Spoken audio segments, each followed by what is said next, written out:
साथ संगतियों से ईर्ष्या करने वाले, नफरत करने वाले यही रोजाना रोएंगे कि देखो ये पवन दास कैसी मूर्खता भरी बातें करता है। कह रहा है कि गुरुजी ने खुद अपनी जमानत कैंसिल करवाई है। हां भाई, खुद ही करवाई है। तुम लोगों के अनुसार ही बात कर रहा हूं मैं। जब 2018 में गुरुदेव भगवान को कोर्ट के द्वारा सजा सुनाई जानी थी तो उस समय आप ही सतलोक आश्रम वालों ने सजा के दूसरे ही दिन, उस सजा के दूसरे ही दिन ये पीला पर्चा निकाला था। तुम लोग तो पीला पर्चा डाल के भूल जाते हो, लेकिन ये पवन दास तुम्हारे सारे रिकॉर्ड रखता है, सारे रिकॉर्ड टोटली। तो ये पीला पर्चा जो तुम सतलोक आश्रम वालों ने 16/10/2018 को निकाला था, जिस दिन गुरुदेव को सजा हुई थी उसके दूसरे दिन, और क्या लिखा था तुम लोगों ने? सत साहिब जय बंदी छोड़ की सतगुरुदेव जी की जय, तारीख 16/10/2018। जैसा कि संत रामपाल जी महाराज जी ने बार बार सत्संग के माध्यम से बताया है कि इस पृथ्वी पर स्वर्ग बनाना है, लेकिन आज की स्थिति को देखते हुए अभी बहुत कुछ सिस्टम ठीक करना है। इस सिस्टम को ठीक करने के लिए गुरुदेव जी को बहुत सी परिस्थितियों से गुजरना होता है। न्यायपालिका को ठीक करना है, इसके लिए भी गुरुदेव जी ही निपट सकते हैं, क्योंकि गरीब जनता को आज न्याय नहीं मिल पाता तो किसी भी भगत ने घबराना नहीं है। आज गुरुदेव जी कोर्ट में आए थे तो वकीलों को गुरुजी ने बोला कि चिंता मत करो, सब कुछ बहुत जल्दी ठीक हो जाएगा। सब भगत मिलकर सेवा करें और सब भगत बढ़ चढ़ कर सेवा करें। किसी ने किसी भगत को दोष नहीं देना है। गुरुदेव जी ने कहा है, शकल खेल हमारे किए, हमसे मिले सो निश्चय जिए। मनोज भगत है जो कि गुरुदेव जी के पास जेल में सेवा करता है। 8 अक्टूबर को गुरुदेव जी ने जेल में भगत मनोज को कहा कि 11 अक्टूबर को केसों का फैसला आने वाला है, लेकिन मेरा यानी गुरुजी का काम अभी पूरा नहीं हुआ, तो अगर फैसले में सजा हो जाए तो मुझे मेरा काम करने का पूरा समय मिल जाएगा। फिर जब 11 अक्टूबर को संत रामपाल जी दोषी करार होकर वापस जेल में आए तो फिर मनोज भगत को जेल में कहा कि अब मैं खुश हूं कि मुझे सजा हो गई। परमात्मा कबीर ने अब मुझे फिर समय दे दिया मेरा काम पूरा करने का। ये सब बातें मनोज भगत ने जेल में अपने परिवार वालों को मिलाई पर बताई।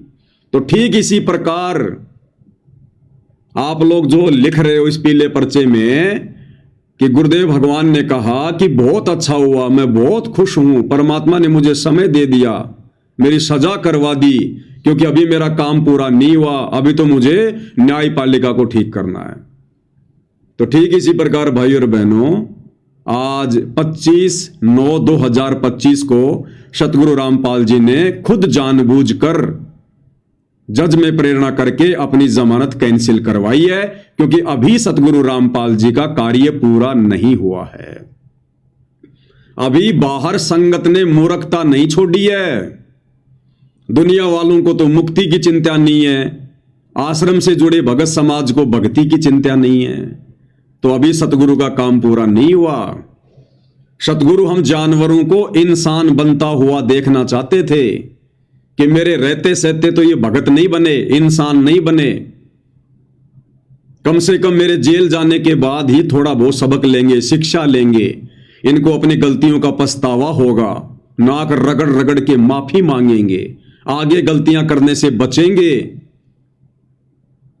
लेकिन सब कुछ उसके विपरीत, पहले से बढ़ चढ़ के गलतियां, बढ़ चढ़ के राजनीतियां, बढ़ चढ़ के मनमाना आचरण, बढ़ चढ़ के पाखंड।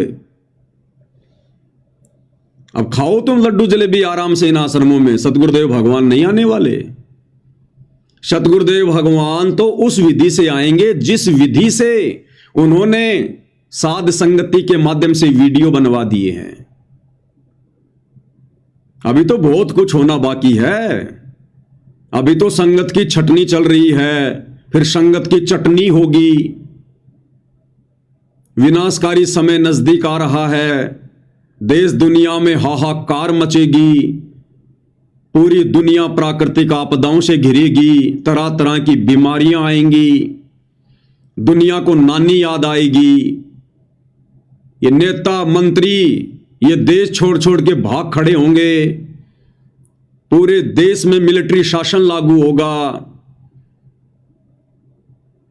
और जब ये बड़े बड़े लोग अपनी जान बचाने के लिए सतगुरुदेव भगवान के पास हिसार जेल में जाएंगे, नाक रगड़ेंगे, मिन्नतें करेंगे, उस समय ये परमात्मा फिर बिना किसी चमत्कार के, बिना किसी जमानत के, बिना किसी जजमेंट के हिसार जेल से बाहर आएंगे। आप लोग साथ संगति की वीडियो नहीं देखते क्या?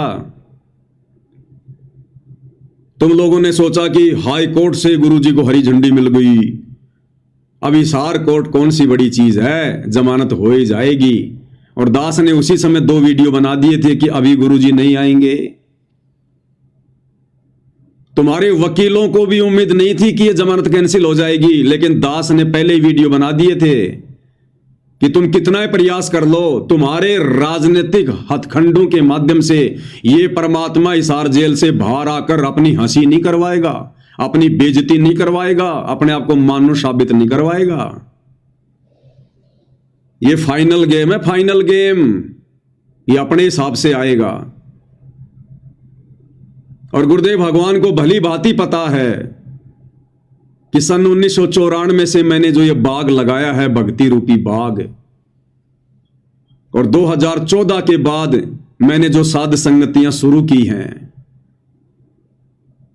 अपना यथार्थ 13वां कबीर पंथ शुरू किया है,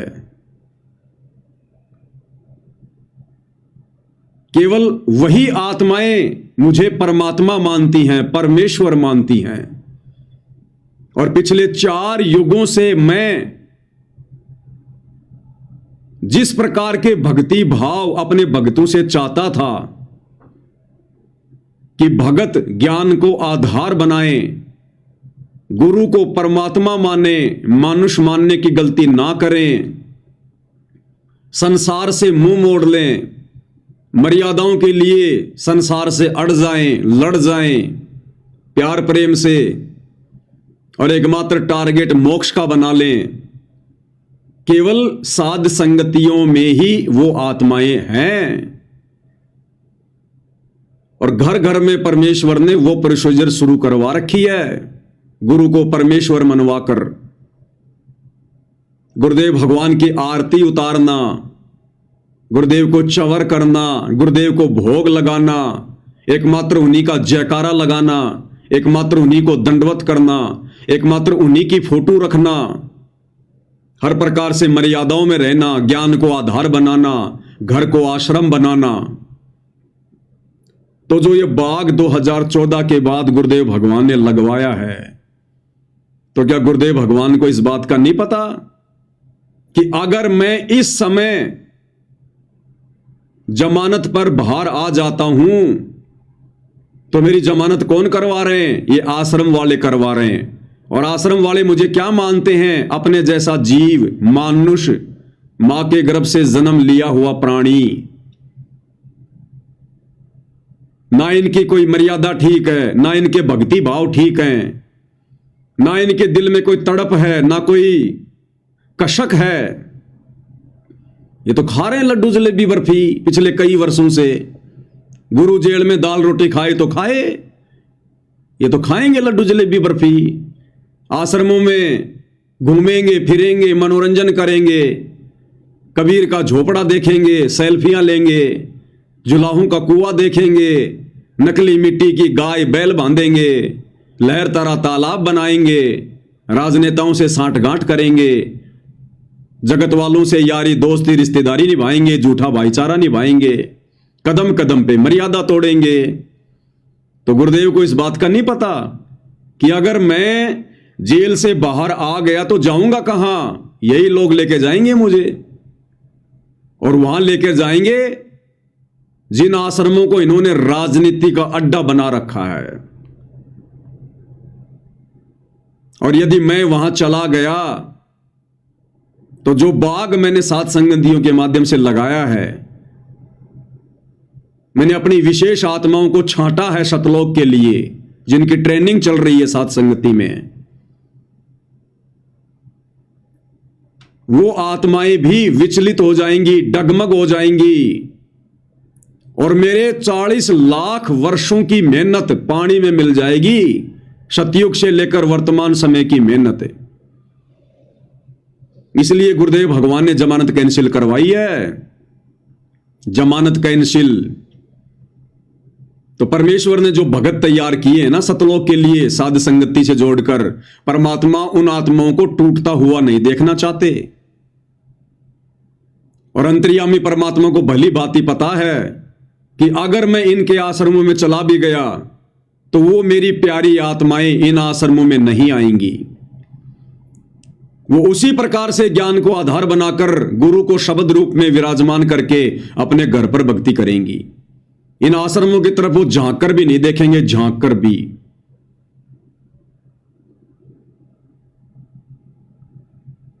इसलिए परमपिता परमेश्वर ने अपनी जमानत कैंसिल करवाई है। और गुरुदेव को पता है यदि मैं इन आश्रमों में आ गया तो इन लोगों का सुधर क्या गया। इनकी तो वही घटिया आदतें, मनमाना आचरण, गुरु को मानुष मानना। तो मैंने जो चंद भगत छांटे हैं सात संगतियों के माध्यम से, फिर उनमें और आश्रम वालों में, अगर वो सात संगत वाले आश्रमों में आ गए तो उनमें और इन काल प्रेरित आश्रम वाले भक्तों में भला क्या अंतर रह जाएगा। क्योंकि साध संगत वाले अगर आश्रमों में जाएंगे तो आश्रमों के अनुसार ही भक्ति करनी पड़ेगी, फिर से गुरु को मानुष मानना पड़ेगा, फिर से आपने ऑडियो वीडियो से आरतियां करनी पड़ेंगी, इन्हीं की तरह दंडवत करना पड़ेगा। ना गुरु की आरती कर पाओगे, ना गुरु पे चवर कर पाओगे। उस कागज के टुकड़े को कबीर मान के जून के महीने में उसका प्रगट दिवस मनाना पड़ेगा। तो भाई परमात्मा सामान्य जीवों की तरह गलतियां नहीं करता है। बड़ी मुश्किल से परमात्मा ने अपना ये सात संगति रूपी बाग लगाया है, अपनी विशेष दृढ़ आत्माओं को छांट कर अलग किया है। भगवान ऐसी गलती करेगा क्या? कभी नहीं करेगा, कभी भी नहीं करेगा। तो ये परमात्मा उस समय तक नहीं आएगा जिस समय तक, नोट कर लो अगर पेन है जेब में और डायरी है आश्रम वालों, तो ये वचन नोट कर लो जो परमात्मा बुलवा रहे हैं। सतगुरु रामपाल जी भगवान उस समय तक हिसार जेल से बाहर नहीं आएंगे जिस समय तक इन आश्रमों से जुड़ी हुई ये नादान संगत, मूर्ख संगत, भेड़ चाल में चलने की आदि हो चुकी संगत, सतगुरुदेव के ज्ञान को आधार बनाकर साध संगति से जुड़े भाई बहनों की तरह, जब तक ये संगत हृदय से गुरु को परमात्मा मानने नहीं लग जाएगी, सारी फोटोएं हटाकर एकमात्र अपने घर पर, अपने दरबार पर, अपने लॉकेट में अपने पूज्य गुरुदेव भगवान की नहीं लगा लेगी। घर घर में सतगुरु रामपाल जी परमेश्वर जी को जब तक ये शतलोक आश्रमों से जुड़ी नादान संगत गीता जी अध्याय 3 श्लोक 13 के अनुसार भोग लगाना शुरू नहीं कर देगी,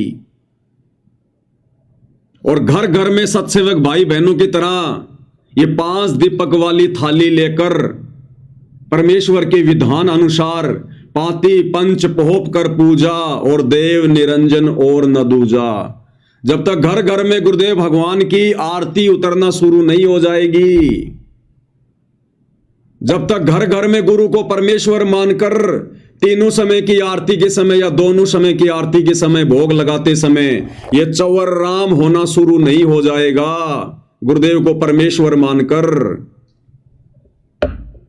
और जब तक ये नादान संगत जो इन सतलोक आश्रमों से जुड़ी हुई है, और इन सतलोक आश्रम के कोऑर्डिनेटरों ने, आश्रम संचालकों ने, गुरुदेव के परिवार वालों ने काल प्रेरणा से जो संगत की मर्यादाएं तोड़वाई हैं, संगत की भक्ति बर्बाद करवाई है, जब तक ये नादान संगत ज्ञान को आधार बनाकर इन लोगों का बहिष्कार करना शुरू नहीं कर देगी, अपने अपने कोऑर्डिनेटरों से, नामदान संचालकों से सवाल जवाब करना शुरू नहीं कर देगी, तब तक भाई और बहनों परमेश्वर दया नहीं करेंगे, नहीं करेंगे। और यह संगत यदि ऐसा नहीं करेगी तो फिर परमेश्वर अपनी विधि से आएंगे और नादान संगत की चटनी होगी, चटनी। युग परिवर्तन के समय में चटनी। परमात्मा चाहने वाली आत्माओं को तुम लोगों ने गुरु को मानुष मानकर उल्टी सीधी शिकायतें करके गुरुद्रोही साबित करवा दिया, गुरुद्रोही घोषित करवा दिया। क्या बीती होगी उस अंतर्यामी परमात्मा के दिल पर जब उन्होंने अपनी विशेष प्यारी आत्माओं को गुरुद्रोही कहा होगा। तुम लोगों की मूर्खता को देखकर अपने दिल पर, अपने कलेजे पर परमात्मा ने पत्थर रखकर अपने बच्चों को गुरुद्रोही कहा है। क्या उस परमात्मा को नहीं पता? भगवान बदल नहीं गया, भगवान वही है जो 650 साल पहले था। वही कबीर भगवान है वर्तमान में धरती पर, परम पूज्य सतगुरु रामपाल जी के रूप में। और क्या बताया गुरुदेव भगवान ने जब ये 650 साल पहले आए थे उस स्वरूप के विषय में, कि लोगों ने उनके साथ में कैसी कैसी बदतमीजियां की, ठंडा पानी तक नहीं पीने दिया, उसके बावजूद भी उन्होंने किसी को उफ तक नहीं कहा, किसी को शराप नहीं दिया। किसको शराप दें? सब उन्हीं के तो बच्चे हैं। तो आज क्या भगवान बदल गया जो अपने बच्चों को यह कहेगा कि तू गुरुद्रोही है, जबकि उनसे बढ़कर संगत में कोई गुरुमुखी नहीं? तो सोचो परमात्मा ने कैसे अपने कलेजे पर पत्थर रखकर ये शब्द कहे होंगे। क्या कह रहे गुरुदेव भगवान? भगवान नहीं बदल गया, ना उनका विधान बदल गया, बदल गए भगत, बदल गई भगतों की सोच। क्या कह रहे हैं परमात्मा? परमात्मा आए थे, कबीर जी उनके साथ कितना अत्याचार किया था, और किसी को उन्होंने एक शब्द भी अप नहीं बोला, किसी को श्राप नहीं दिया, क्योंकि उसको पता था मेरे बच्चे हैं, किसको मारूं और किसको श्राप दूं। तो पुण्यात्मा यहां आप देख लो पिछले इतिहास, किसी भी संत को जरा सा कुछ कह दे, श्राप दे दे, तेरा नाश होएगा और उसकी वीरान मैटी हो जाए, अपना भी नाश किया उसने भक्ति का, और वो अगले को भी दुख दे दिया। तो वो परमात्मा थे। तो इसी प्रकार, इसी आधार से आपने इस मार्ग को आगे बढ़ाना है, दास का सहयोग देना है। क्या कह रहे हैं गुरुदेव? किसको श्राप दे वो परमात्मा? वो अन्य नकली साधु संतों की तरह नहीं होता, दुर्वासा की तरह नहीं होता, विश्वामित्र की तरह नहीं होता, चुनक ऋषि की तरह नहीं होता, जो जरा सा उनको कोई कुछ कह दे और श्राप दे दे, सामने वाले का सत्यानाश कर दें। ये गुरुद्रोही शब्द क्या है पता है तुम्हें? ये दुनिया का सबसे बड़ा श्राप है, सबसे बड़ा श्राप। अरे गुरुद्रोही होने के बावजूद 650 साल पहले परमात्मा ने कमाल को भी कभी गुरुद्रोही नहीं कहा, उस समय कभी गुरुद्रोही नहीं कहा। आज गुरुदेव भगवान बता रहे हैं कि वो गुरुद्रोही हो गया था, उस समय कबीर भगवान ने उसे गुरुद्रोही नहीं कहा। और आज जो आत्माएं गुरु को परमात्मा मान रही हैं, अपनी पलकों पे रखती हैं, उनके लिए अपनी जान हथेली पर लेकर चलती हैं, उनके वचन को निभाने के लिए समाज से संघर्ष कर रही हैं, उन आत्माओं को परमात्मा गुरुद्रोही की संज्ञा देंगे? आश्रम वालों, तुम्हारी बुद्धि भ्रष्ट है, बुद्धि भ्रष्ट। तो जब तक ये संगत लाल और लालड़ी की पहचान करने योग्य नहीं हो जाएगी, स्वयं निर्णय करने के योग्य नहीं हो जाएगी, अभी तक तो तुम आश्रम वाले भगत को नहीं पहचान पाए। भगत को, भगवान को क्या तुम खाक पहचानोगे? ये पवनदास तुम्हारे सामने पिछले 10 वर्षों से चिल्ला रहा है, मकान के किसी कोने में बैठ के नहीं, सोशल मीडिया पर, इंटरनेशनल चैनल है फेसबुक, इंटरनेशनल। और 10-15 हजार वीडियो बनवा दिए परमात्मा ने। अरे मेरे इतने वीडियो देखकर, अच्छे से मेरी रहनी करनी को देखकर, मेरे विचारों को देखकर, मेरे बोल वचनों को सुनकर, और 10 साल से तुम एक भगत की पहचान नहीं कर पाए कि गुरुद्रोही क्या होता है, गुरुद्रोही के क्या लक्षण बताए गुरुदेव ने। जो साथ संगत वाले भाई बहन गुरु की महिमा करते करते अपने मुंह का थूक सुखा लेते हैं, उनको तुम गुरुद्रोही कह रहे हो। और जो दिन रात राजनेताओं के चरणों में पड़े हुए हैं, गंदी राजनीति कर रहे हैं, वो गंदगी तुम लोगों को खिला रहे हैं, आन उपासना करवा रहे हैं तुम्हारे से, दर दर धक्के खिला रहे हैं तुम्हारे से, एक भी मर्यादा तुम्हारी सुरक्षित नहीं छोड़ी, दान धर्म तुम्हारा दुरुपयोग हो रहा है, उनको तुम गुरुमुखी कह रहे हो, परम भगत कह रहे हो। तो क्या करेंगे गुरुदेव भगवान जमानत करवा कर ऐसे मंदबुद्धियों के बीच में आकर, जिनको अभी तक केवल एक भगत की पहचान नहीं करनी आई, वो भगवान की क्या खाक पहचान करेंगे। तो